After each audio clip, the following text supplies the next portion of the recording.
Orania. Orania. Orania. Orania. Why is everyone so obsessed with Orania? People are curious about the unknown. Orania is one of those unknowns. 1991 start ചെയ്ത ഈ movement ഇപ്പം 3000-ഓളം പേരാണ് ഇവിടെ വന്നേക്കുന്നത്. Orania is a self-declared Afrikaner-only town, founded in 1991, with a population of nearly 3,000 and growing fast. They have their own government, currency, flag, and schools. To live there, you have to be a white Afrikaner. അതുപോലെ ഇവർ തോക്കൊക്കെ കയ്യിൽ വെച്ചുകൊണ്ടാണ് നടക്കുന്നത്. അപ്പം ഞങ്ങളൊരു street tour എടുത്തുകൊണ്ടിരിക്കുകയാണ്. ഒറാനിയയ്ക്കുള്ളിലൂടെയുള്ള street ടൂറാണ്. അപ്പോൾ ഇതിവിടുത്തെ shopping സെൻറ്ററും അങ്ങനെയുള്ള കാര്യങ്ങളൊക്കെ കണ്ടു. അപ്പോൾ ഇനി ഇവിടെ ഒരു ഇൻഫർമേഷൻ സെൻറ്റർ ഉണ്ട്, നമുക്ക് അവിടെ പോയി നോക്കാം. അവർ തന്നെ ഫ്രീ ആയിട്ട് നമുക്കൊരു ഇൻഫർമേഷൻ ടൂർ തരുന്നുണ്ട്, അവരുടെ കൾച്ചറിനെ കുറിച്ചും ഇവിടെയുള്ള കാര്യങ്ങളെക്കുറിച്ചും ഒക്കെ. അപ്പോൾ ഇവിടെ കാണുന്ന കൂടുതലും വെള്ളക്കാരായ സ്റ്റുഡൻസ്, പിന്നെ ഇവിടെ വോളണ്ടറി വർക്കിന് വന്ന ആൾക്കാർ, പിന്നെ അവരുടെ പെർഫോമൻസ്, ഇവരുടെ ക്യാമ്പസ്, ഇതൊക്കെയാണ് നമുക്ക് കാണാൻ പറ്റുന്നത്. എന്നാണെങ്കിലും ഈ പ്രദേശം ഇവർ നന്നായിട്ട് മെയിൻറ്റെയിൻ ചെയ്യുന്നുണ്ട്, നല്ല ബ്യൂട്ടിഫുൾ ആയിട്ട് വെച്ചിട്ടുണ്ട്. നമുക്ക് ഇതിൻ്റെ ഇൻഫർമേഷൻ സെൻറ്ററിലൊന്ന് പോയി നോക്കാം. എന്താണ് അവർക്ക്, നമുക്ക് അവരുടെ കൾച്ചറിനെ കുറിച്ച്, അവരെന്തുകൊണ്ടാണ് ഇങ്ങനെ മാറി നിൽക്കുന്നത്, അല്ലെങ്കിൽ ഇവരെന്താണ് ഈ ഇങ്ങനൊരു ഇതിനെക്കുറിച്ച് ഉദ്ദേശിക്കുമ്പോൾ എന്താണ് അവർ ഉദ്ദേശിക്കുന്നത് നോക്കാം. ഇവിടെ ഫ്യൂവൽ സ്റ്റേഷനൊക്കെ ഉണ്ട് കേട്ടോ, അവരുടേതായ സ്വന്തമായ ഫ്യൂവൽ സ്റ്റേഷൻ, പിന്നെ എല്ലാ കാര്യങ്ങളും. പിന്നെ ഇവൻ ഗവൺമെൻറ്റിൻ്റെതായ ഒരു സർവീസും അവർ എടുക്കുന്നില്ല എന്നുള്ളതാണ് യാഥാർത്ഥ്യം. ഇതവിടുത്തെ റെസിഡൻഷ്യൽ ഏരിയ.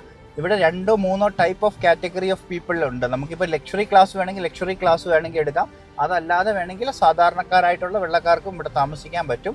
പക്ഷേ ഇവിടെ പ്രോപ്പർട്ടി മേടിച്ചാണ് എല്ലാവരും ഇവിടെ ഇൻവെസ്റ്റ്മെൻറ്റിലേക്ക് വരുന്നത്. അപ്പോൾ തന്നെ ഇതിൻ്റെ അകത്ത് തന്നെ നമുക്ക് കുറേ ആൾക്കാരുടെയൊക്കെ സ്റ്റാച്ചു ഒക്കെ കാണാൻ പറ്റുന്നുണ്ട്. ഈ ആദ്യകാലത്തെ ഇവരുടെ നേതാക്കന്മാരൊക്കെ സ്റ്റാച്ചു, അങ്ങനെയുള്ള കാര്യങ്ങളൊക്കെ നമുക്ക് കാണാൻ പറ്റും. അതോടൊപ്പം തന്നെ ഇവിടുത്തെ വാഹനങ്ങൾ എല്ലാം തന്നെ നമ്മൾ കാണുന്നത് ഈ പറഞ്ഞതുപോലെ ഇലക്ട്രിക് വാഹനങ്ങളാണ് കാണുന്നത്. പിന്നെ നമുക്ക് ഇവിടെ നടക്കാൻ പോകുന്ന ആൾക്കാരോ എല്ലാവരെയും നോക്കിയാലും വെള്ളക്കാരെ മാത്രമേ നമുക്ക് കാണാൻ പറ്റുള്ളൂ. ഹായ്, വെള്ളക്കാരെ മാത്രമേ നമുക്ക് കാണാൻ പറ്റുള്ളൂ. പക്ഷെ എല്ലാവരും നല്ല ഫ്രണ്ട്ലി ആയിട്ട് തന്നെയാണ് നമ്മളോട് അപ്രോച്ച് ചെയ്യുന്നത് കേട്ടോ. എല്ലാവരും ഗ്രീറ്റ് ചെയ്യുന്നു, അങ്ങനെയുണ്ട്. എനിക്ക് തോന്നുന്നു ഇവർക്കൊരു കൾച്ചറൽ ഒരു ക്ലാസ് തന്നെ കൊടുക്കുന്നുണ്ട്. ഇവരൊരു എന്താ പറയുക, ഇവരൊരു മോഡൽ വില്ലേജ് ആക്കി ഇതിനെ മാറ്റാൻ വേണ്ടി അവർ ശ്രമിക്കുന്നതായിട്ട് നമുക്ക് തോന്നിയിട്ടുണ്ട്. അതുപോലെ തന്നെ സൗത്ത് ആഫ്രിക്കയിൽ വ്യത്യസ്തമായിട്ട് നമുക്ക് കാണുന്ന വീടുകളിലൊന്നും ഇതുണ്ടോ, സാധനങ്ങളെല്ലാം വീടിൻ്റെ പുറത്തിരിക്കുന്നു. ആരും എടുത്തോട്ട് പോകുന്ന പ്രശ്നങ്ങളോ അല്ലെങ്കിൽ ഫെൻസ്, അങ്ങനെ ഒരു മതിൽക്കെട്ടുകളൊന്നും ഇല്ലാത്ത ഒരു പ്രദേശമാണ്. ഇവരിവിടെ പറയുന്ന കാര്യം, നിങ്ങൾക്ക് എന്ത് സാധനം ഇവിടെ പുറത്ത് വെക്കാം, ഒരിക്കലും നിങ്ങളുടെ ഒരു സാധനവും നഷ്ടപ്പെടുകയല്ലെന്നാണ് പറയുന്നത്. അതുപോലെ ഇതുണ്ടോ, ഇവരുടെ ചിഹ്നമാണ്, ആ കൊച്ചിൻ്റെ ചിഹ്നമാണ്, അവരുടെ ഒരു സിമ്പലുണ്ട്, അത് ഇവരുടെ വണ്ടികളിലെല്ലാം കാണാൻ വരുന്നത്. ഒരു ഓറഞ്ച് കളറിലുള്ള ഒറാനിയ എന്ന് പറഞ്ഞാൽ തന്നെ ഓറഞ്ച് എന്നാണ് അർത്ഥം, ഫ്ലാഗ് ഉണ്ട്. അപ്പോൾ അങ്ങനെ എല്ലാം കൊണ്ടും വ്യത്യസ്തരാണ്. ഇവരുടെ പല കാര്യങ്ങളും നമ്മൾ അത്ഭുതപ്പെടുത്തും. നമ്മൾ ഇങ്ങോട്ട് കയറി ചെല്ലുമ്പോൾ തന്നെ ചെറിയൊരു ഷോപ്പിംഗ് സെൻറ്ററും അങ്ങനെയുള്ള കാര്യങ്ങളൊക്കെ ഉണ്ട്, ഇൻഫർമേഷൻ അങ്ങനെയുള്ള കാര്യങ്ങൾ. പിള്ളേർക്ക് നല്ല പാർക്കിംഗ് ഏരിയ, നല്ലൊരു ആംബിയൻസാണ് ഇവർ സെറ്റ് ചെയ്ത് വെച്ചേക്കുന്നത് മൊത്തത്തിൽ. എന്നതാണെങ്കിലും എന്താ പറയുക, വളരെ വെൽക്കമിങ് ആയിട്ടുള്ള ഒരു ആൾക്കാരൊക്കെ നമ്മളെ വിളിച്ച് കാര്യങ്ങൾ പറയുന്നു. എല്ലാവരും നമ്മളോട് ചോദിക്കും, നിങ്ങൾക്ക് ഓക്കെ ആണോ, നിങ്ങൾക്ക് ഫുഡ് എന്തെങ്കിലും ഓക്കെ ആണോ, അല്ലെങ്കിൽ നിങ്ങൾക്ക് എവിടെയാണ് പോകേണ്ടത്, നിങ്ങൾക്ക് കാര്യങ്ങൾ അറിഞ്ഞോ, അങ്ങനെ എല്ലാ ഗൈഡൻസൊക്കെ തരുന്നു. അങ്ങനെ ആ രീതിയിലൊക്കെ ഇവർ നല്ല സെറ്റപ്പായിട്ട് ഇവർ മെയിൻറ്റെയിൻ ചെയ്യുന്നത്. അവർ ആ ഒരു എക്സാമ്പിൾ സെറ്റ് ചെയ്യാൻ അവർ ബോധപൂർവ്വം ശ്രമിക്കുന്നതായിട്ട് എനിക്ക് തോന്നിയിട്ടുണ്ട്. എല്ലാ രീതിയിലും ഇവരൊരു മാതൃകയാണ്. അതായത് ഞങ്ങളൊരു നല്ലൊരു കൾച്ചർ മെയിൻറ്റെയിൻ ചെയ്യുന്ന ആൾക്കാരാണെന്ന് കാണിക്കുന്ന രീതിയിലാണ് അവർ നമ്മളോട് പെരുമാറുന്നത്. ഞാൻ ആദ്യം ഇവിടെ വന്നപ്പോൾ എനിക്ക് കുറച്ച് പേടിയൊക്കെ ആയിരുന്നു. അതുപോലെ ഇവർ തോക്കൊക്കെ കയ്യിൽ വെച്ചുകൊണ്ടാണ് നടക്കുന്നത്. അപ്പോൾ നമുക്കൊരു പേടി, അവരുടെ പെർമിഷൻ ഇല്ലാതെ. ഇവിടെ പുറമേയൊക്കെ യൂട്യൂബിലൊക്കെ കൂടുതലും കാണുന്നത് പിന്നെ വെള്ളക്കാർ മാത്രമുള്ള സ്ഥലം, അല്ലെങ്കിൽ ബാക്കിയുള്ളവർക്ക് പോകാൻ പറ്റാത്ത സ്ഥലം, അങ്ങനെയൊക്കെയാണ്. പക്ഷേ എല്ലാ ആൾക്കാരും ഉണ്ട്, എന്ത് ഫ്രണ്ട്ലി ആയിട്ടുള്ള ആൾക്കാരാണെന്നറിയോ. അവർ സെൽഫ് സസ്റ്റെയിൻ ആയതുകൊണ്ട് തന്നെ കുറേ ഇലക്ട്രിക് കാറ് അങ്ങനെയുള്ള കാര്യങ്ങളൊക്കെയാണ് അവരുടെ കയ്യിൽ കൂടുതലും ഉള്ളത്. അപ്പോൾ നമുക്കിങ്ങനെ ഒറാനിയ എന്ന് തന്നെ ഇതിൻ്റെ കയറി വരുന്നിടത്ത് തന്നെ നമുക്ക് ഒറാനിയ എന്ന് പറഞ്ഞ് ഇവിടെ എഴുതി വെച്ചിട്ടുണ്ട്. വലിയൊരു നെയിം ബോർഡൊക്കെ ഉണ്ട്. എല്ലാ രീതിയിലും അവരുടെ ഒരു യുണീക്നെസ് കീപ്പ് ചെയ്യാൻ അവർ ശ്രമിച്ചിട്ടുണ്ട്. നമുക്ക് ഇതിൻ്റെ മുമ്പിൽ പോയി 2 ഫോട്ടോ എടുക്കാമല്ലോ. പിന്നെ അവർ ഇവിടെ ഇൻഫർമേഷൻ സെൻറ്റർ. പിന്നെ വേറൊരു കാര്യം എനിക്ക് ഇൻട്രസ്റ്റിംഗ് ആയിട്ട് തോന്നിയത് എന്നാന്ന് ചോദിച്ചാൽ, ഇവർക്ക് ഫ്രീ ആയിട്ട് നമുക്ക് അവരുടെ കൾച്ചറിനെ കുറിച്ച് നമുക്കൊരു ഫ്രീ ടൂർ തരും. അപ്പം നമ്മൾക്കിവിടെ വന്ന് ഇതിനെക്കുറിച്ച് അറിയണമെന്ന് താല്പര്യമുണ്ടെങ്കിൽ അവരെ പോയാൽ മതി. നമുക്ക് താല്പര്യം ഉണ്ടെന്നുണ്ടെങ്കിൽ നമ്മൾ അവിടെ പോയാൽ മതി, അവർ നമുക്കൊരു ഫ്രീ ടൂർ തരുന്നുണ്ട്. അങ്ങനെ പല പല കാര്യങ്ങളും. അപ്പോൾ ഇതാ ഒറാനിയ എന്ന് നല്ല രീതിയിൽ എഴുതി വെച്ചിട്ടുണ്ട്, നമുക്ക് നോക്കാമല്ലോ. പ്രൈസ് എല്ലാം റാൻഡിലാണ് പറഞ്ഞേക്കുന്നത് എങ്കിൽ പോലും എഴുതിയേക്കുന്നതെല്ലാം ആഫ്രിക്കാൻസിലാണ് അല്ലേ സഞ്ജ? Can you read it for? Okay, I'm not the best. This is a good example for me to learn Afrikaans. But I do learn at school, so Okay, we can order some pizza. Where's Amma? Hello. I needed the water and Nasia needed, so she had to walk extra Yes. miles. It's a nice playing area, na? Nice playing area, na? Did you see duck? Okay, all share your first experience. How they are welcoming, Very welcoming people, very safe place. I am so happy. Before I came here, I had a lot of concerns and I was a bit scared. I thought maybe they're gonna stop us. They're gonna ask why did you come here and this and that. And other thing I had it in my mind. I thought maybe it's gonna be like a border thing. We have to go in, stamp the passport and this and that. But this is like one of the best place, very safe place. The people are very welcoming, very friendly, and very helpful people. Yeah, they help us. I must say that. Okay. So അതേ ഒരു feeling നമുക്ക് തോന്നുന്നത്. അവരുടെ culture build ചെയ്യാനാണ് ശ്രമിക്കുന്നത്. എന്ന് വെച്ചാൽ നമ്മളിവരുടെ history എടുത്ത് നോക്കുവാണെങ്കിൽ നമുക്ക് പറയാം ഇവിടുത്തെ വെള്ളക്കാരും ഒരു ഹോംലെസ് പീപ്പിൾ എന്ന് തന്നെ പറയാം. എന്നു വെച്ചാൽ അവർ അന്നേ കാലത്ത്, അതായത് ഈ ഏർലി 70s യൂറോപ്പിൽ നിന്ന് പല ഡച്ച് ബേസ്ഡ് ആയിട്ട് വന്ന ആൾക്കാരാണ്.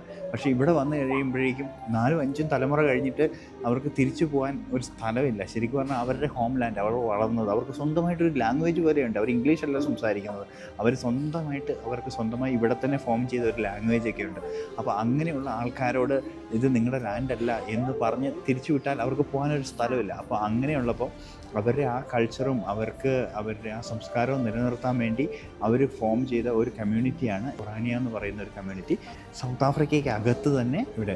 പക്ഷേ ഇവിടെ എല്ലാവർക്കും വന്ന് നമുക്ക് സെറ്റിൽ ആവാൻ പറ്റിയില്ല. ഒന്നാമത്തെ അവരുടെ ക്രൈറ്റീരിയ നമുക്ക് ആഫ്രിക്കാൻസ് എന്ന് പറയുന്ന ലാംഗ്വേജ് അറിഞ്ഞിരിക്കണം, പിന്നെ തൊലിയുടെ സ്കിൻ കളർ വെള്ളയായിരിക്കണം, അങ്ങനെയാണ്. പക്ഷേ ഇവർക്ക് ഇവിടെ ക്രൈമില്ല, പോലീസില്ല, എല്ലാം വളരെ സേഫാണ്. അപ്പോൾ അവരുടെ കൾച്ചറും അതുപോലെ അവരുടെ കോളേജുകളുണ്ട്. ആഫ്രിക്കാൻസിൽ തന്നെ പഠിപ്പിക്കാനുള്ള കോളേജുകൾ, സ്കൂളുകളിലെല്ലാം ആഫ്രിക്കാൻസ് മാത്രമേ ഉള്ളൂ, ഇംഗ്ലീഷില്ല. അപ്പം അവരുടെ ഈ സൗത്ത് ആഫ്രിക്കയിൽ ഒരു റൂളുണ്ട്. നമ്മുടെ നാട്ടിലാണെങ്കിലും ഒരു ലോ ഉണ്ട്. നമുക്ക് ഇന്ത്യയും ഒത്തിരി ഡൈവേഴ്സാണ്, നമ്മളും ഒത്തിരി കൾച്ചറലി ഒത്തിരി ഡൈവേഴ്സ്ഡ് ആയിട്ടുള്ള രാജ്യമാണ്. തമിഴ്നാട്ടിലെ കൾച്ചറല്ല കേരളത്തിലുള്ളത്. അപ്പം നമ്മുടെ കൾച്ചർ സംരക്ഷിക്കാൻ നമ്മുടെ നിയമ വ്യവസ്ഥ അനുവദിക്കുന്നുണ്ട്. ഒരു എക്സാമ്പിൾ പറയുകയാണെങ്കിൽ നമ്മുടെ തമിഴ്നാട്ടിലെ ജല്ലിക്കെട്ട് എന്ന് പറയുന്നത് ഒത്തിരി ഹ്യൂമാനിറ്റേറിയൻ ഡാമേജ് ഉണ്ടാക്കുന്ന, അല്ലെങ്കിൽ ഒരു ഹ്യൂമൻ റൈറ്റിന് ഉതകുന്ന ഒരു പ്രവൃത്തിയല്ലെന്ന് അറിഞ്ഞിട്ടും അവർ സുപ്രീം കോടതിയിൽ പോവുകയും ജല്ലിക്കെട്ടിന് അനുകൂലമായി വിധി നേടുകയും ചെയ്തു. എന്ന് വെച്ചാൽ അവരുടെ പാരമ്പര്യമായ കൾച്ചറാണെന്നാണ് അവർ വാദിച്ച് ജയിച്ചത്. അപ്പോൾ ഇന്ത്യയും ഇങ്ങനെയുള്ള കാര്യങ്ങൾ, അവരുടെ സംസ്കാരവും കൾച്ചറും മത പ്രാക്ടീസും അനുവദിക്കുന്ന ഒരു രാജ്യമാണ്. എന്ന് പറഞ്ഞ പോലെ സൗത്ത് ആഫ്രിക്ക ഈ നിയമവ്യവസ്ഥ ഉണ്ടാക്കി കഴിഞ്ഞപ്പോൾ സൗത്ത് ആഫ്രിക്കയ്ക്കും ഇങ്ങനൊരു നിയമവ്യവസ്ഥ ഉണ്ടായിരുന്നു. എന്നുവെച്ചാൽ ഇവിടെയും പല ഗോത്ര വിഭാഗങ്ങളും അവരവരുടെ കൾച്ചറും ഒക്കെ ഉണ്ട്. അവരവരുടെ കൾച്ചർ നിലനിർത്താനായിട്ട് അവർ എല്ലാവർക്കും ഇവിടുത്തെ നിയമവ്യവസ്ഥ അനുവദിച്ചു കൊടുത്തു. അങ്ങനെ ആണ് നമുക്കിവിടെ ഹോം ലാൻഡ്സുകൾ വരുന്നത്. അതായത് സുലു ഗോത്രക്കാർക്ക് വേണ്ടി അവരുടെ ഹോം ലാൻഡ്സ്, അവരുടെ ട്രഡീഷണൽ പ്രാക്ടീസ്, അവരുടെ ലീഡർ, അവരുടെ ഗ്രൂപ്പിൻ്റെ ലീഡർ, അങ്ങനെ അവർക്ക് പൊളിറ്റിക്കലി ഒരു ലീഡറുണ്ട്, അല്ലാതെ ഒരു രാജാവുണ്ട് എന്ന് പറഞ്ഞതുപോലെ തന്നെ ആ നിയമവ്യവസ്ഥയുടെ ആനുകൂല്യം പറ്റിയിട്ടാണ് ഈ ഒറാനിയ എന്ന് പറയുന്ന ഈ സെൻറ്റർ ഇവിടെ വർക്കാവുന്നത്. അപ്പോൾ ഞങ്ങളിവിടെ വന്നപാടെ ഇച്ചിരി ഫുഡ് കഴിക്കാനാണ് കയറിയത്. പക്ഷേ ഇവിടുത്തെ ഫുൾ കാഴ്ചകളൊക്കെ ഞങ്ങൾ കാണിക്കാം. പക്ഷേ ഇതിപ്പോൾ ഒരു കോൺട്രവേഴ്ഷ്യൽ ചർച്ചയാണ് ആൾക്കാർക്ക്. എന്ന് വെച്ചാൽ ഇവിടെ വെള്ളക്കാർ മാത്രം അനുവദിക്കുമ്പോൾ അത് പറഞ്ഞ് വളരെ ഡിബേറ്റുകൾ നടക്കുന്ന ഒരു സ്ഥലമാണ്. എന്നിരുന്നാലും ഇവരുടെ ആൾക്കാർ നമ്മളോട് വളരെ ഫ്രണ്ട്ലിയാണ്. ഇവിടെ ഇപ്പോൾ ഒരു ടൂറിസ്റ്റ് ലൊക്കേഷനായി മാറിക്കൊണ്ടിരിക്കുകയാണ്. ലോകത്തിൻ്റെ പല ഭാഗത്തു നിന്നുള്ള ആൾക്കാർ ഇങ്ങനെ മെയിനായിട്ടും വെള്ളക്കാർ മാത്രം ഉള്ള സ്ഥലം എന്ന രീതിയിലാണ് ഇതിനെ പുറം ലോകം അറിയുന്നത്. അപ്പോൾ ഇവിടുത്തെ എന്താണ്, വെള്ളക്കാർ മാത്രമുള്ള ലോകത്ത് എന്താണ് നടക്കുന്നതെന്ന് അറിയാനുള്ള ഒരു ക്യൂരിയോസിറ്റി കൊണ്ട് ലോകത്തിന് പല ഭാഗത്തു നിന്ന്, അമേരിക്കയിൽ നിന്നൊക്കെ പിന്നെ ആൾക്കാർ വരുന്നുണ്ട്. അനുബന്ധിച്ച് തന്നെ ഈ അടുത്ത് നടന്ന ചില കാര്യങ്ങളും കൂടെ ഇതിനോട് കൂട്ടി വായിക്കേണ്ടതായിട്ടുണ്ട്. ട്രംപിൻ്റെ പുതിയ ഭരണം വന്നു കഴിഞ്ഞപ്പോഴേക്കും സൗത്ത് ആഫ്രിക്കയിൽ നിന്നുള്ള നേതാക്കളെ അല്ല ആദ്യത്തെ ക്യാബിനറ്റിലേക്ക് വിളിച്ചത്. അവിടുത്തെ ഗസ്റ്റായിട്ട് ഇവിടെ നിന്നുള്ള ഒരു യങ് നേതാവിനെ, ഈ ഒറാനിയിൽ നിന്നുള്ള ഒരു നേതാവിനെ അവിടെ വിളിക്കുകയും ഇവർക്ക് അവിടെ ഒരു റെക്കഗ്നൈസേഷൻ കിട്ടുകയും ചെയ്തു. അത് പല രീതിയിൽ ചർച്ച ചെയ്യപ്പെടുന്നുണ്ട്. അതായത് സൗത്ത് ആഫ്രിക്കയ്ക്ക് കിട്ടാത്ത പ്രയോറിറ്റി അവിടെ ഉള്ള ഒരു ലോക്കൽ ഗ്രൂപ്പിന് മാത്രം കിട്ടുന്നത്, അത് ഇപ്പോൾ ലോകത്ത് നടന്നുകൊണ്ടിരിക്കുന്ന തീവ്ര റൈറ്റ് വിങ് മൂവ്മെൻറ്റിൻ്റെ ഭാഗമായിരിക്കാം ഒരു പക്ഷേ. അപ്പം ഒറാനിയയിലെ നമുക്ക് മണിയാണ് നമുക്ക് കാണുന്നത്. ഓറ എന്ന് പറഞ്ഞിട്ടുള്ള ഇതാണ് സൗത്ത് ആഫ്രിക്കൻ റാൻഡ് വരുന്നത്. ഇത് സൗത്ത് ആഫ്രിക്കൻ റിസർവ് ബാങ്ക്. ഇവിടെ ഒറാനിയയിൽ ഈ മണിയാണ് ഇവർ കോമൺലി യൂസ് ചെയ്യുന്നത്. പക്ഷേ ഇതിന് പുറത്ത് ഈ പൈസ ഉപയോഗപ്പെടുത്താൻ പറ്റില്ല. പക്ഷേ ഇവിടെ നമുക്ക് രണ്ടും റാൻഡും ഉപയോഗപ്പെടുത്താം, അതുപോലെ ഓറ എന്ന് പറയുന്ന ഈ മണിയും ഉപയോഗപ്പെടുത്താം. ഇതിൻ്റെ പ്രത്യേകത എന്താണെന്ന് ചോദിച്ചാൽ ഇത് സെയിം വാല്യൂ തന്നെയാണ്. അതുപോലെ തന്നെ ഇവിടെ കുറേ കാര്യങ്ങളൊക്കെ എഴുതിയിട്ടുണ്ട് കേട്ടോ. ഇവർ വളരെ സെൽഫ് സഫീഷ്യൻ്റ് ആയിട്ടുള്ള കാര്യങ്ങളാണ്. സോളാർ പവേർഡാണ് ഇവർ. ഇവിടുത്തെ ഗവൺമെൻറ്റിൻ്റെ യാതൊരു ആനുകൂല്യങ്ങളും മേടിക്കാതെ, അതായത് പോലീസ് സർവീസോ പോസ്റ്റൽ സർവീസോ അങ്ങനെ ഒന്നും ഇല്ലാതെയാണ് ഇവർ സർവൈവ് ചെയ്യുന്നത്. അപ്പോൾ ഇവരുടെ പവർ പോലും ഇവർ സെൽഫ് സഫീഷ്യൻ്റ് ആയിട്ട് ഉണ്ടാക്കുകയാണ്. പക്ഷേ ഇവരുടെ മെയിൻ സോഴ്സ് ഓഫ് ഇൻകം എന്ന് പറയുന്നത് ഫാമിംഗ് സെക്ടറാണ്. പക്ഷേ നമ്മൾ ഞെട്ടിപ്പോവും. ഇവർ ഈ കഴിഞ്ഞ ഒത്തിരി കാലം കൊണ്ട് വെറും 40 ഫാമിലി ആയിട്ട് 1991 സ്റ്റാർട്ട് ചെയ്ത ഈ മൂവ്മെൻറ്റ് ഇപ്പോൾ 3000-ഓളം പേരാണ് ഇവിടെ വന്നേക്കുന്നത്. ഇൻവെസ്റ്റ്മെൻറ്റ് സൗത്ത് ആഫ്രിക്കയ്ക്ക് ചെയ്യാൻ പറ്റാവുന്നതിൽ കൂടുതൽ ഇൻവെസ്റ്റ്മെൻറ്റ് ഇവിടെ വരികയും ഇവിടുത്തെ ഫാമിംഗ് സെക്ടർ നിങ്ങളിങ്ങോട്ട് വന്നപ്പോൾ കണ്ടില്ല, അത്രയും ഡ്രൈ ലാൻഡായിട്ട് നടന്ന സ്ഥലം ഇപ്പോൾ ഇവിടെ പിക്കനെറ്റിൻ്റെ ഏറ്റവും വലിയ എക്സ്പോർട്ടർ ആയിരിക്കുന്നു. അതുകൂടാതെ വീറ്റ്, മില്ലീസ് എല്ലാം ഇവർ സ്വന്തമായിട്ട് പ്രൊഡക്ഷൻ ഉണ്ടാക്കുന്നു, അതിന് മാർക്കറ്റ് കണ്ടെത്തുന്നു. അങ്ങനെയുള്ള പല പല കാര്യങ്ങളാണ് ഇവിടെ നടന്നുകൊണ്ടിരിക്കുന്നത്. നമുക്ക് വിശ്വസിക്കാൻ പറ്റാത്ത കാര്യങ്ങളാണ് ഇവിടെ നടന്നുകൊണ്ടിരിക്കുന്നത്. പക്ഷേ ഇവിടെ എല്ലാവരും വെൽക്കമിങ് തന്നെയാണ്. ആരെയും ഇവിടെ തടയോ അല്ല ഇവിടെ ഒരു എൻട്രി പോയിൻറ്റോ അങ്ങനെയൊന്നുമില്ല. നമുക്ക് എല്ലാവർക്കും ഇവിടെ വെൽക്കമിങ് ആണ്. പക്ഷേ ഒറ്റൊരു ഡിഫറൻസേ ഉള്ളൂ, നമുക്ക് ഇവിടെ ഒരു പ്രോപ്പർട്ടി മേടിക്കാൻ പറ്റിയല്ല. ഈ ഒരു ലാൻഡിൻ്റെ അകത്ത് പ്രോപ്പർട്ടി മേടിക്കണമെങ്കിൽ നമുക്ക് കുറച്ച് റെസ്ട്രിക്ഷൻസ് അവർ വെച്ചിട്ടുണ്ട്. പക്ഷേ ബാക്കിയുള്ളവർ ഇവിടെ വരുന്നു. അവർ പറയുന്നതെന്ന് വെച്ചാൽ അവരുടെ ആഫ്രിക്കൻ കൾച്ചറിൽ നിങ്ങളുടെ മക്കളെ വളർത്തണോ, അതിനുവേണ്ടി നമ്മൾ സംരക്ഷിക്കപ്പെടുന്ന ഒരു പ്രദേശമായിട്ടാണ് ഇതിനെ കാണുന്നത്. അതുപോലെ തന്നെ ഇവർക്ക് സ്വന്തമായിട്ടൊരു ഫ്ലാഗുണ്ട്. ആ ഫ്ലാഗിൽ ഈ പറയുന്ന ഒരു ബോയിയുടെ ചിഹ്നമുണ്ട്. ഇതുണ്ടോ, കൈ ഇങ്ങനെ നമ്മൾ തെറുത്ത് കയറ്റി നിൽക്കുന്ന ഒരു ബോയിയുടെ ചിഹ്നം. അപ്പോൾ അതിനകത്ത് അതിനെക്കുറിച്ച് ഇവർ പറയുന്നത് എന്താണെന്ന് ചോദിച്ചാൽ വർക്ക് ചെയ്യാൻ ഇറങ്ങുന്ന ഒരു യങ് ചെറുപ്പക്കാരനാണെന്ന് പറയുന്നത്. അപ്പോൾ ഇവിടുത്തെ ജോലികളെല്ലാം തന്നെ ചെയ്യുന്നത് വെള്ളക്കാർ തന്നെയാണ്. ഇവർ ഈ വെള്ളക്കാരിലെ പാവപ്പെട്ടവരെയും സപ്പോർട്ട് ചെയ്യുന്നുണ്ട്. അങ്ങനെയുള്ളവർക്ക് ഇവിടെ വന്ന് ജോലി കണ്ടെത്താൻ പറ്റും. പിന്നെ ഈ സൗത്ത് ആഫ്രിക്കയിൽ കിട്ടുന്ന ഒരു മിനിമം വേജിനേക്കാളും ഇവിടുത്തെ ബേസിക് മിനിമം വേജ് എന്ന് പറയുന്നത് 6000 റാൻഡാണ് ഒരു മന്ത്ലി. 6000 എന്ന് പറഞ്ഞാൽ നാട്ടിലെ 6-35 ഒരു 25,000-നും 30,000 രൂപയ്ക്ക് ഇടയിലാണ് മാസ വരുമാനം ഏത് ജോലി ചെയ്താലും. അങ്ങനെയൊക്കെ ചില പ്രത്യേകതകളൊക്കെ ഉണ്ട്. അതുകൂടാതെ കൂടിയ ജോലി, പിന്നെ കുറേ പേരൊക്കെ സോഷ്യൽ വർക്കായിട്ട് ഇവിടെ വന്ന് വർക്ക് ചെയ്യുന്നുണ്ട്. പിന്നെ ഇവിടെ യൂണിവേഴ്സിറ്റികളുണ്ട്. പിന്നെ ടൂറിസം ഒരു ഇൻകമായിട്ട് വരുന്നുണ്ട്. പക്ഷേ ഇതിനെ വളരെ വ്യത്യസ്തമായിട്ടാണ് സൗത്ത് ആഫ്രിക്ക നോക്കി കാണുന്നത്. ഇതൊരു വലിയൊരു ട്വിസ്റ്റി ആയിട്ടുള്ള ഒരു മൂവ്മെൻ്റാണ്.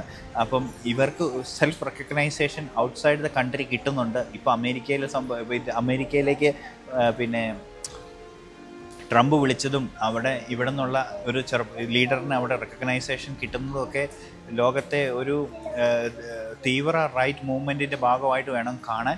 പക്ഷേ ഇപ്പോൾ ആ രീതിയിലുള്ള ഇവർ പാസ്പോർട്ട് സൗത്ത് ആഫ്രിക്കയുടെ ഭാഗമായിട്ട് തന്നെയാണ് നിൽക്കുന്നത്.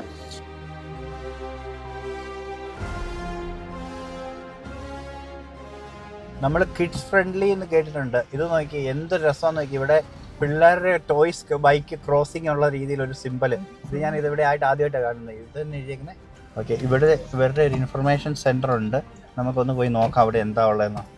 ഓക്കെ, ഒറാനിയയിലെ ആ ബോയിയാണ് ഞാൻ പറഞ്ഞ അവരുടെ ചിഹ്നം. അതുപോലെ തന്നെ ഇതവിടുത്തെ കറൻസി സൗത്ത് ആഫ്രിക്കൻ കറൻസിക്ക് ഉള്ള അതേ സെയിം തന്നെ 10, 20, 50 അതെ സെയിം വാല്യൂ ആണ്. അപ്പോൾ അതോടൊപ്പം തന്നെ ഇവരുടെ ഫ്ലാഗിനെ കുറിച്ച് ഞാൻ പറഞ്ഞിരുന്നു. ഇതാണ് ഒറാനിയയുടെ ഫ്ലാഗ് വരുന്നത്. Hello friend, nice to meet you. Here, I have a question that's basically, it's not my question.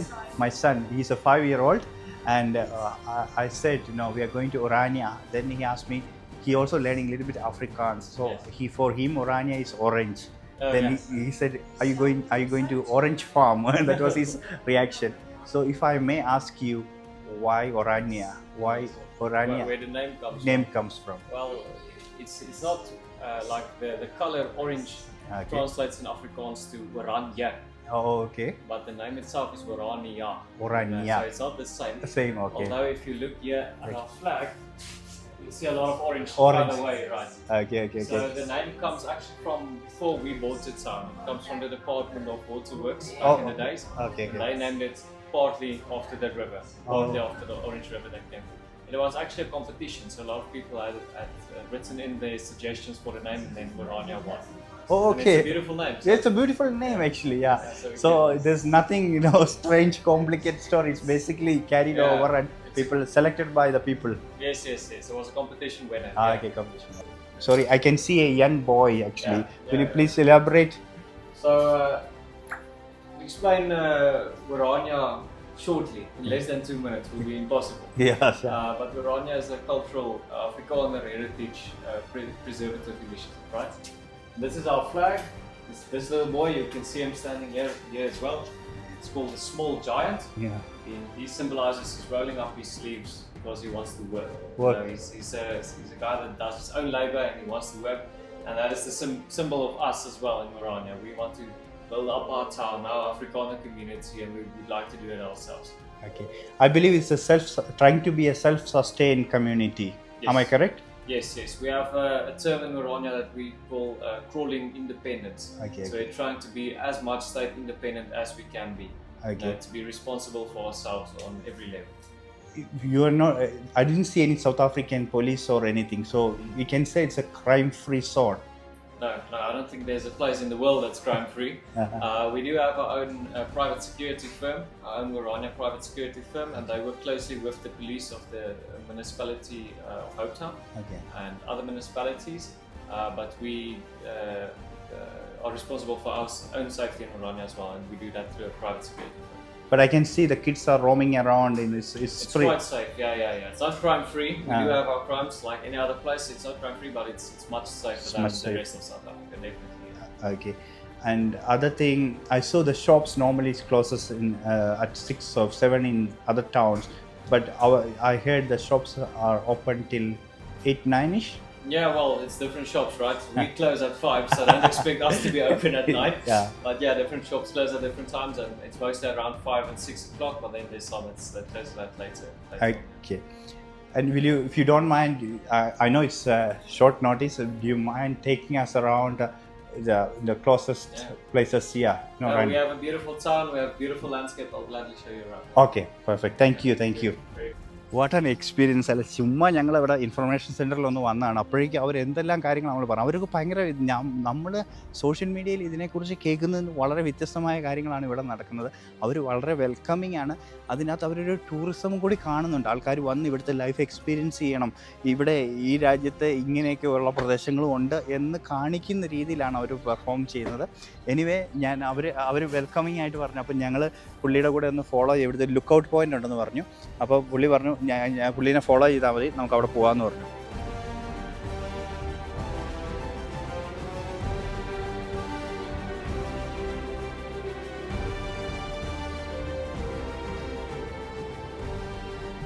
ഇപ്പം നമ്മൾ കടന്നു പോയില്ല, അത് ഇവിടുത്തെ ഒരു സെൽഫ് ടൂറിങ് ബസ്സാണ്. നമ്മളിവിടെ വരുവാണെങ്കിൽ ഇവിടുത്തെ കൾച്ചറൽ സ്ഥലങ്ങളെ ഇവർ ഈ ടൗണിൽ കൂടെയൊക്കെ ആ വണ്ടിയിൽ നമ്മൾ ഫ്രീ ആയിട്ട് കൊണ്ടുപോയി കാണിച്ച് എല്ലാം തരും. ഇവിടുത്തെ എനിക്കൊന്ന് ചർച്ചാണ് നമ്മൾ റൈറ്റ് സൈഡിൽ കാണുന്നത്. അപ്പം ഇവർ ഫോളോ ചെയ്യുന്നത് NJ ക്ലർക്ക് മെത്തഡിസ്റ്റ് അങ്ങനെ എന്തോ ആണ് പറയുന്നത്. ക്രിസ്ത്യാനിറ്റിയുടെ ഒരു സൗത്ത് ആഫ്രിക്കൻ വേർഷനാണ്. അപ്പം ലുക്ക് ഔട്ട് പോയിന്റിലേക്കാണ് ഞങ്ങൾ പോകുന്നത്. സോ ഞങ്ങളെ ഇപ്പം പിന്നെ ഇവിടുത്തെ ഒരു ലുക്ക് ഔട്ട് പോയിന്റ് ഉണ്ട്. ആ ലുക്ക് ഔട്ട് പോയിന്റിലേക്ക് പുള്ളി ഞങ്ങളെ കൂട്ടിക്കൊണ്ട് വന്നേക്കാണ്. We can see there is few statues. I think they are all അവരിവിടുത്തെ ഫൗണ്ടേഴ്സൊക്കെയാണ്, ഈ സിസ്റ്റത്തിൻ്റെ ഫൗണ്ടേഴ്സൊക്കെയാണ്. ദ മെയിൻ ഫൗണ്ടർ ഇവിടുത്തെ പ്രീവിയസ് വൺ ഓഫ് ദ പ്രസിഡൻറ്റിൻ്റെ സൺ ഇൻ ലോ ആണ്. അത് മാത്രം I know only about that one. I know the one of the founder of this Orania. All this setup was one of son-in-law of previous president of South Africa. Yes. That's Hello everyone. Hi, welcome in Orania. Okay, so just a little bit of context first, right? Yeah. Orania was bought, the town, the structure, the land was bought in 1991, and then it was built up to this what you can see out here today. Yes. Yeah. It was built on the three main principles. So one being own land, that you get legally owned land. So we bought it, we have the transaction, the transcripts, all those things. The other thing is doing your own labor. That is what this little guy symbolizes, rolling up your sleeve, practicing your own labor, because therein lies freedom. So the main goal is freedom, strategy is independence, and we're doing it with those three principles. This, where we are now, is called Monument Hill. We call it Monument Hill, obviously because of all these monuments here.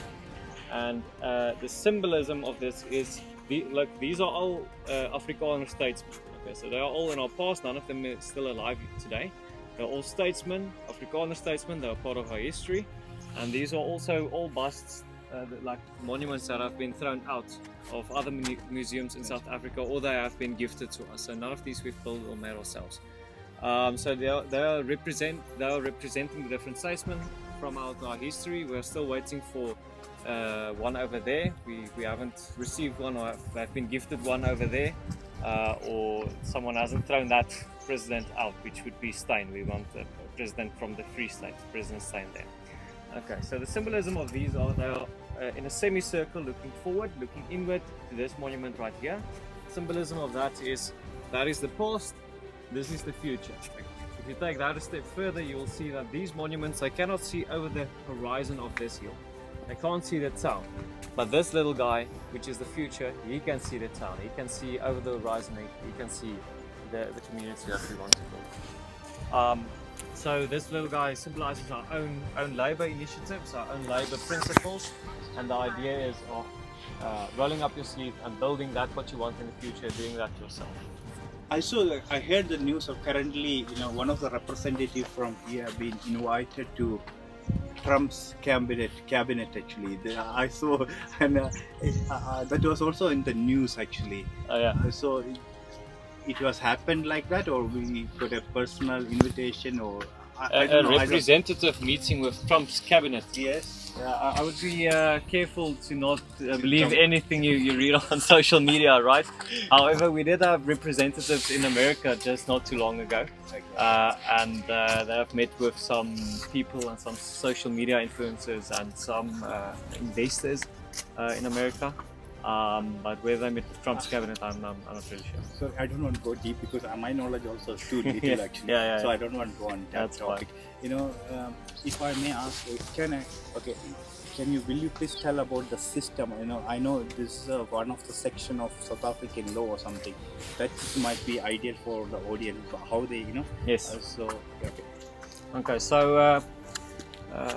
It's the legal setup, or how we can we perform legal duties, or what are the legal rights? Can we do that one in South Africa? Yes. As a community? Well, you're asking about the legal rights for self-determination, right? Yes. And that is a legal right in South Africa, and it's stipulated in Article 235 of the Constitution. That's a cultural community do have the legal rights to create their own self-independence. What we, however, realized is that a right doesn't necessarily create the reality, right? To a certain extent, you have a right to have electricity in South Africa as well. But when there's no electricity available in the network, you don't have electricity. So we do have the right to have our own self-determined cultural community. However, we do not expect anyone to give it to us and say, there you go, you have the right, now we will create the reality for you as well. We take the responsibility upon ourselves to realize that right ourselves. So we build the community here, and then when someone opposes it, we can say, not only do we have the reality on the ground, we already have the cultural community, we also do have the right. But yeah, the rights exist there. And self-sustainability. So, are you receiving any kind of fund? How we can, a common youngster can make a life here? What is the source of income? Is there a lot of factories, or what are? Yeah, so there's different economic sectors. One of the main economic sectors right now is construction. We are developing a town. We're a town of a population of about 3,000, right? So we have about 3,000 citizens in Orania right now, growing over the last 5 years by 10 to 15% per year. Then you have like small businesses, small service delivery businesses. We have many tourist facilities because a lot of people want to visit Orania and see what it's like. Yeah. And then we are focused on infrastructure that helps the community, like let's say high-speed internet connections, because many people live in Orania but they work online or they export or things like that. So those are like the same growing phases you will find in any startup town. And on my way, I heard about Pickernet actually.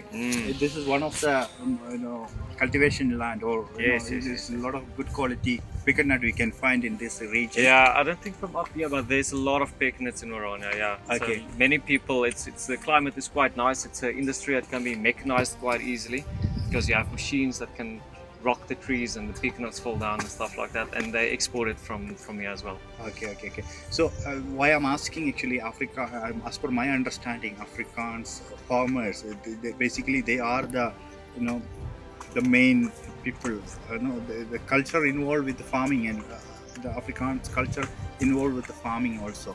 So trying to build a farming culture as well. Yes, definitely. No, you're hitting the nail on the head. The Afrikaner people is like a farmer. Farming is in our DNA. Another word to refer to Afrikaners is boer.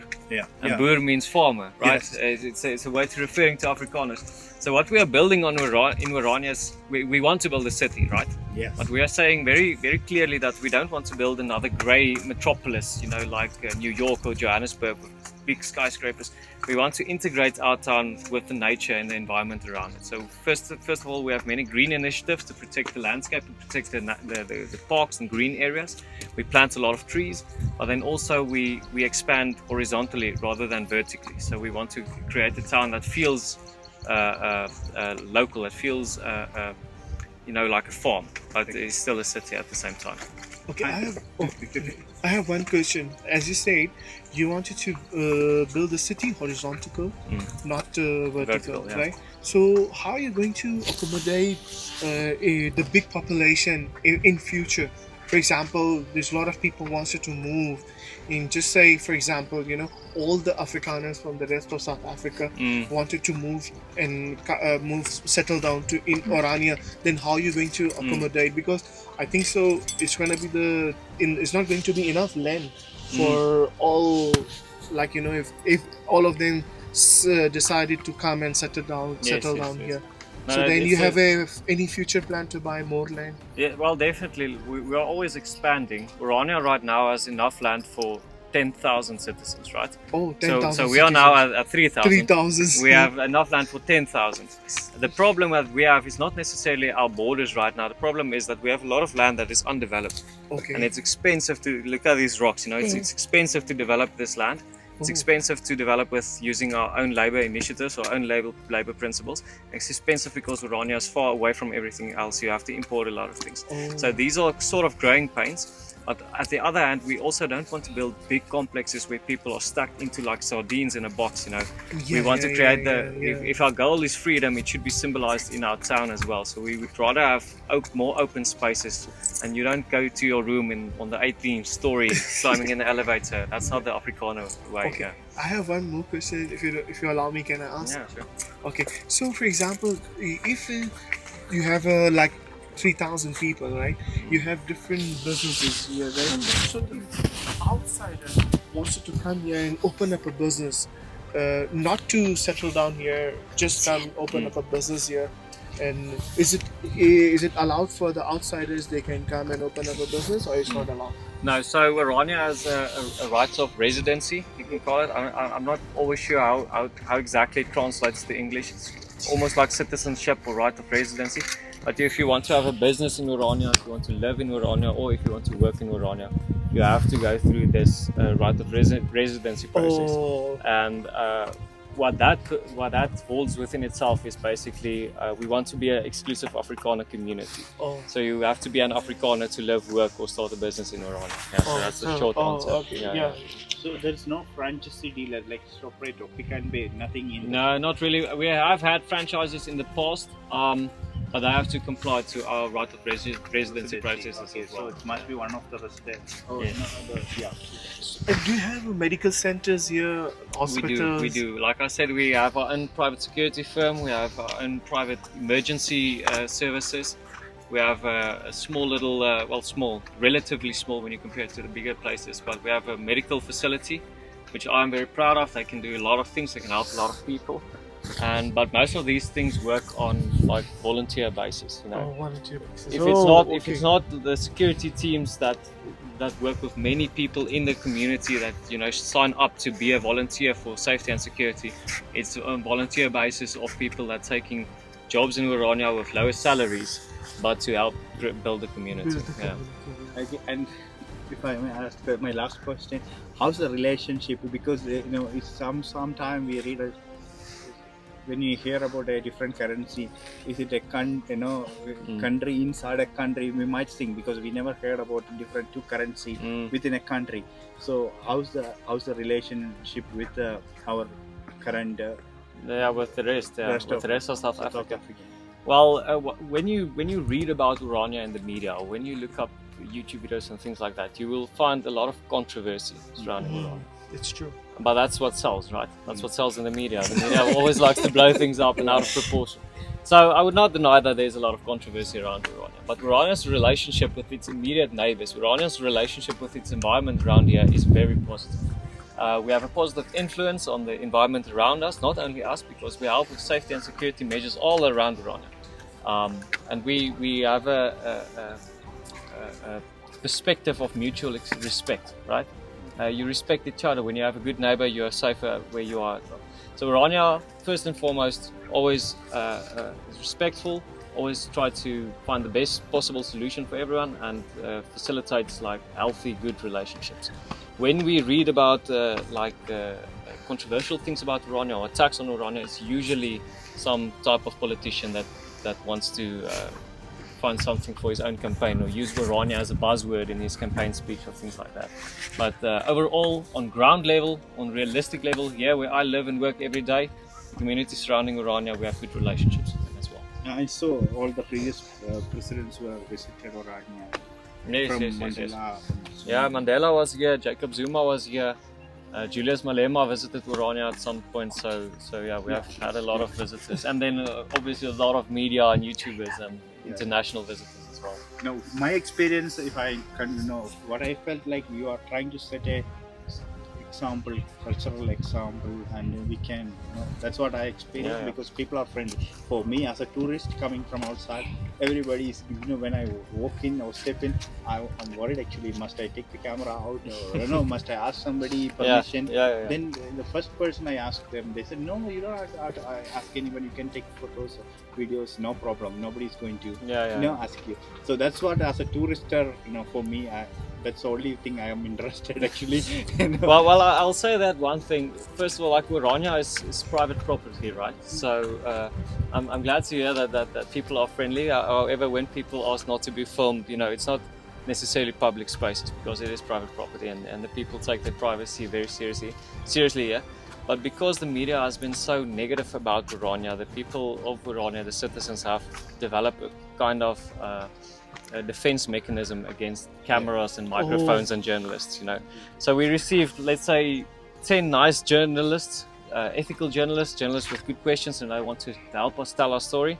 But then you receive one guy that's unethical, who films children or asks them political questions, or you try to catch people out, and that sets a bad example for the rest of the chain. So I would actually ask you to not film, at least not people, while I'm not around, because they know me, they know I usually work with media as well. But the landscape and like the sun going down and the river, those things are fine, but just don't be no. See, no, that's why we came to the information. For me also, even though I got the assurance from the local people, but I still we want to go to the right person. But we are more than happy to have you here and get it. We never thought we're going to shoot that one. We just want to. We are basically. I don't do like a travel kind of I do mostly travel kind of videos. I don't do like deep into interview kind of vlogs. But anyway, but it's all new information. Yeah. I'm going to translate most of the same thing into my own language. And yeah, nice to have you here. Welcome to Orania. Alright, thank you. And yeah, I'm definitely recommend everybody to come and stay one night and you could open sky. That's what amazes me. And lot of greenery. When you start traveling to this side, you might think it's all dry. What are we going to see there? But when you reach, It's beautiful. the whole the atmosphere change. Yeah.